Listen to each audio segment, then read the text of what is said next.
They're a little more pricier, but still you're getting mechanisms in them. You're getting value in them that are going to make them fun to play with. I'm all on board with that. That's fine. So let's just take a quick look here at pricing and what I mean by pricing and what I mean by what's happening with pricing. So in order to prove the point about pricing, I need you to understand that there's always been an excuse in the toy world about why pricing is the way it is, and we're going to get to those. But I just want to show you the level. I just want to level the playing field off first, because I want you guys to understand where I'm coming from.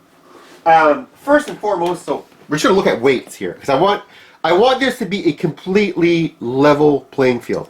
So Skeletor is what? 165 grams. We're going to bring out Transformers Earthrise Run Amok here, put him on there. So he's what? 180 grams. Okay, so 165, 180. These are very similar. Let's bring out some other stuff, just to give you an idea.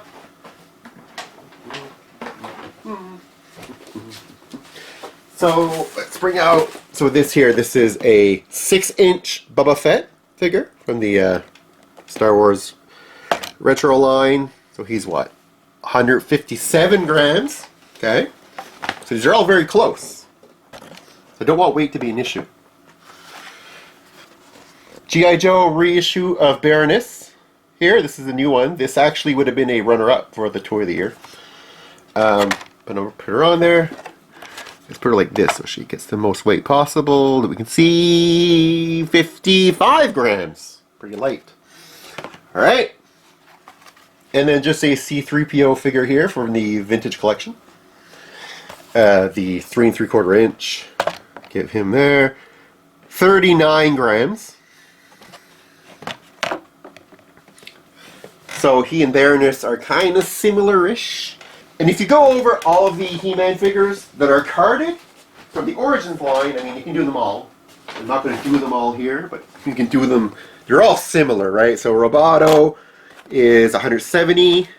Merman, he is 160. So they're all within 158 to 170 grams. So it's all the same, right? So I just want to show you that weight-wise, there's no difference between 6-inch stuff. And there's no real difference between a 3 3/4 inch. Alright, so let's compare here. So, Carnage, by the way, was 200 grams. Sorry, I did it off camera. I forgot to weigh him. So a little bit more. I mean, it's not much. Whoa! It's alive! So Carnage, I'll put Roboto here. And we'll put Earthrise figure here. Run them up. And we'll put, there you go, Black Series. Boba Fett. So, this guy, first off, Carnage, $29.99. Manufacturer suggested retail price. These are Canadian prices. Keep that in mind. Roboto, $14.99. Half price. Okay? Keep in mind, they're all similar weights, right? Run Amok, $29.99. And the new Kingdom line, which, I mean, are pretty similar to this in weight, size, and everything, are actually some places they're suggesting to bring them up to $32. $32.99. We're not going to go there. We're going to go with $29.99 because I have seen that price at some Walmarts for the Kingdom series, so we'll stick with that. It doesn't really matter anyways. You'll see what I mean. This guy here, Boba Fett, $29.99 as well. Okay. So, we have one that's clearly lower, 50% lower for Roboto. These are all similar size, they're all similar weight, all that's the same. Or almost the same. You can even go into these guys. So, Baroness and R2, right here. These two, $17.99. Okay, Canadian. These two guys here. So, you're probably wondering, well, geez, I mean, this little guy and that thing, like, this guy's still cheaper he's still $14.99, still cheaper than this guy over here. So, the big excuse that you're going to hear is, they got to pay for licensing. They got to pay for licensing. They got to pay for licensing. Listen, I'm not doing this in order to bash Hasbro or Mattel in any way, okay? I love them both. I collect them both. I own stock in both, okay? So I have a vested interest, kind of, in this, in a way. I can tell you that over the past year, Mattel stocks have been doing better than Hasbro's, okay? Maybe it's because of this pricing, who knows, whatever. But we'll just play along here. So, the excuse for this guy being at $17 could easily be, well, we gotta pay a licensing fee to Disney for Star Wars. Okay. Well, you own G.I. Joe, right? So Hasbro owns G.I. Joe. So maybe picking 3PO was like a bad choice because, I mean, there's some that have a lot more accessories, like Baroness would have. They have, like, you know, like I don't know, the Mandalorian, Boba Fett. I mean, anyways, regardless. So, you own this. You own G.I. Joe, but you charge the same price as this, in which you pay a royalty to have this. Does that even make sense? To me, that's price gouging. You're bringing up the value of this, yet this will cost you less to produce. This, like, you get what I'm trying to say here? This makes no sense. Either you're overvaluating her, or you're undervaluating him. And I really don't think you're undervaluating him.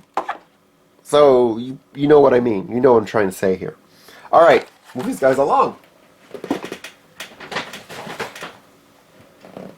Back here. Same problem. Just a little different. So, $29.99. Carnage. Well, it's because of lightness. Alright. $29.99 Boba Fett. Well, it's because of lightness. Alright. Whatever. We'll give you the $29.99 for likeness, and the only reason why I can actually do that is because the only comparable in the world of Mattel would be WWE. So WWE, they're $29.99. So maybe that is the standard price to pay with licensing. That's the whole yada yada yada. Maybe. I don't know. But even at the $29.99 mark, if that is the case, if it is all a licensing deal, why is this guy $29.99? You're not paying a royalty to yourself, are you? Or are you? Alright. So, what's on to this, guys? Same thing as the Cobra Commander. Why is this guy half the price of this guy? Yet they're pretty much the same. Does that make sense to you? Think about it for a sec. Mattel could have charged $29.99 if they really wanted to. But they didn't. This guy here, $29.99. Okay? Who are you paying a royalty to? You're not paying a royalty to anyone. You own Transformers. So why aren't you... So again, same problem as before. These two guys, either this guy is overvaluated or this guy is underevaluated. And I don't think this guy is undervaluated. So I think you, sir, are overvaluated. Think about it. Think about where your money's going. Work hard for your money. I don't know. Just a thought. But, listen, overall, this video should be about the toy line of the year, which is Masters of the Universe Origins, with all these awesome new figures coming out, finally being released across the world. It's going to take some ingenuity from their competition in order to take them down, because from what I've seen that's coming down the pipeline, Ooh, this might be the toy line of the year in 2021 as well. So until next time, guys, take care. Later.